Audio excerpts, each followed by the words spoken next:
Hey everybody, it's Maggie Downey from Personal Euphoria with today's plank story.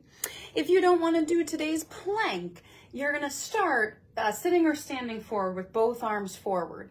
Then you're going to pull one arm to your armpit like you're stringing a bow, reach that arm back, look back, and then sweep it all the way back to front. String the bow, reach, and sweep it around. String and reach, and sweep it around. And then of course you do that on the other side.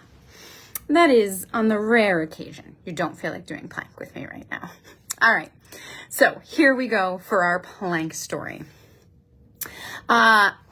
You might have heard other planks on the saga of my eye, but if you hadn't, just a brief recap. Last year I had this issue with my eye and I had to have multiple injections in it and a laser surgery or procedure.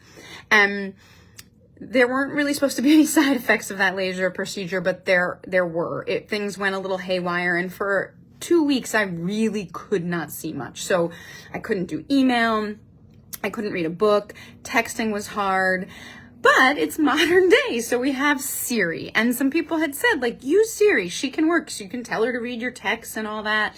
And I don't know, I found her endlessly frustrating. She wouldn't read things right. It would get hung up. I'd say, call dad, or say, read me text from dad. And she would say, calling Dan, and I'd be like, no, don't call Dan. But I couldn't even see to stop her, so I was just so frustrated with her. And this one night I was doing, what you shouldn't do. I'm in bed trying to respond to texts and I should just put the phone down. But because I couldn't see, I felt like I was falling behind on so much and I was tense. So I asked her to read me a text. She doesn't do it right. I'm not proud of this moment, but my response to her was, Siri, you useless bitch. And I hear Matt's footsteps and he comes in the room and he pokes his head and he's like, everything okay in here? And I'm like, no, it's not okay. Siri won't work for me. And again, I was just tense and we ended up laughing about it because then it was ridiculously funny. But when I've told people about this, some people have said to me, oh yeah, I've gone off on Siri too. And she'll say something like, that's not very nice. Oh, you shouldn't talk to me like that. I don't know. Whatever she says, I don't know. Because she did not reprimand me for my back talk there. And what I think that means is she knew she was in the wrong. She knew she was not being helpful. I also laugh at myself because I don't think I've ever spoken to another human like that, and I like to think I never would.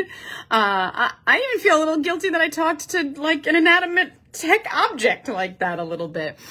But I said to Matt, I'm going to have to be better with my tech because as AI comes along, like if I talk to AI like that, it might be like turning off all lights in house, like refrigerator off, heat off. It could control my whole life. So we got to be nice to the AI, even if it's not fully intelligent yet, maybe. Anyway, I'd love to hear, are you a Siri fan or not? Because as far as I can tell, she understands some people and not others. Have a great day, and as always, keep moving.